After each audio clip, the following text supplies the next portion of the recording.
한국경제신문은 정부가 직전 연도보다 배당을 크게 확대한 기업에 세제 혜택을 주는 방안을 추진한다고 보도했습니다. 금융위원회와 기획재정부는 오는 26일 공개를 앞둔 기업 밸류업 프로그램의 핵심 세제 대책 중 하나로 기업 배당 세액공제 제도 도입을 검토하고 있습니다.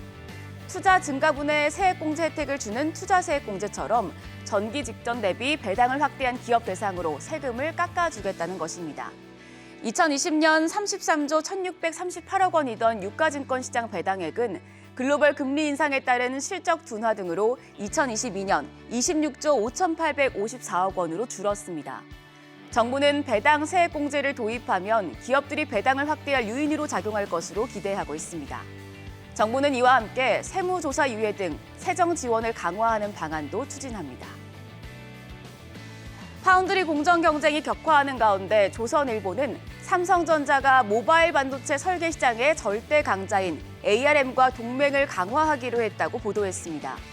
삼성전자는 ARM의 차세대 반도체 설계 기술을 삼성이 보유한 최첨단 공정 기술에 결합해 자사 반도체 파운드리 사업 고객을 대거 확보할 것으로 기대하고 있습니다. 현재 대만 TSMC가 여전히 파운드리 시장 점유율 절반 이상을 차지하고 있고 인텔까지 파운드리 사업에 나서자 삼성전자는 영국 ARM과 동맹을 맺고 최첨단 GAA 공정을 통해 경쟁 우위를 점하겠다는 계획입니다. 현재 3나노 이하 반도체 매출 규모가 연평균 64.8%씩 성장해서 2026년 330억 7천만 달러에 달하는 만큼 2나노 공정이 향후 파운드리 시장을 판도를 가를 분수령이 될 것으로 보입니다. 이어서 중앙일보는 마크 저커버그 메타 최고 경영자가 이달 말 한국을 찾는다고 보도했습니다. 대통령실 관계자는 저커버그 측이 윤석열 대통령 접견을 요청해 일정을 조율하고 있다고 밝혔습니다. 10년 만에 방한하는 저커버그는 이재용 삼성전자 회장과의 만남도 추진하고 있는 것으로 알려집니다.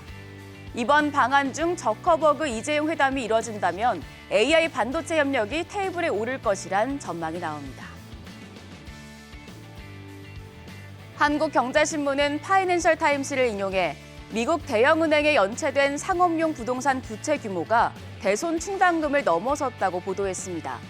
파이낸셜 타임스는 현지 시간 20일 미국 연방예금보험공사 자료를 통해 JP모건 체이스와 뱅크 오브 아메리카, 웰스파고, 시티그룹, 골드만삭스, 모건스탠리 등 6개 대형은행에서 상업용 부동산 대출 연체액 대비 대손 충당금이 급감했다고 밝혔습니다.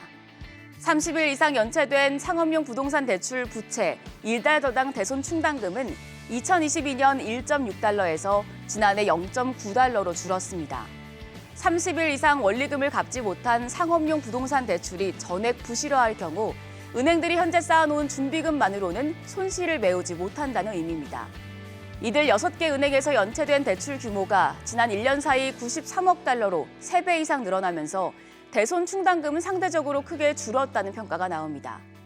미국 전체 은행권으로 넓혀보면 상업용 부동산 연체 대출 1달러당 대손 충당금도 같은 기간 2.2달러에서 1.4달러로 줄었는데 6대 은행보다 여유가 있지만 최근 7년 새 가장 낮은 수준입니다.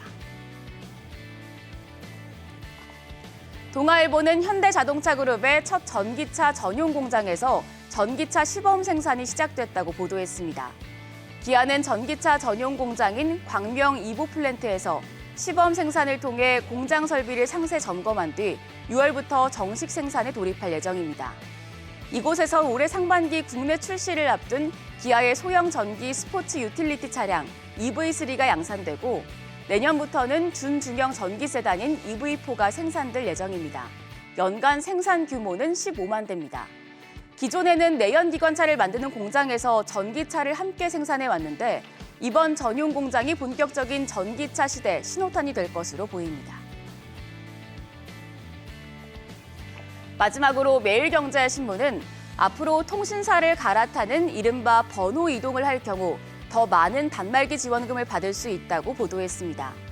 방송통신위원회는 단통법 시행령 일부 개정안에 지원금의 부당한 차별적 지급 유형 및 기준의 예외 기준을 신설하기로 했습니다. 이에 따라 앞으로 가입 유형이나 요금 구간에 따른 차등 지원이 가능해질 전망입니다. 아울러 번호를 이동할 때 위약금이 발생할 경우 이동통신사가 위약금을 대신 부담하는 제도도 도입됩니다.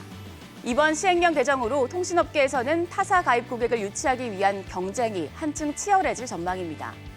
방통위는 입법 예고와 관계부처 협의, 규제 심사, 방통위 의결, 법제처 심사, 차관회의와 국무회의 의결을 거쳐 개정된 시행령을 적용할 예정입니다. 지금까지 조간 브리핑이었습니다.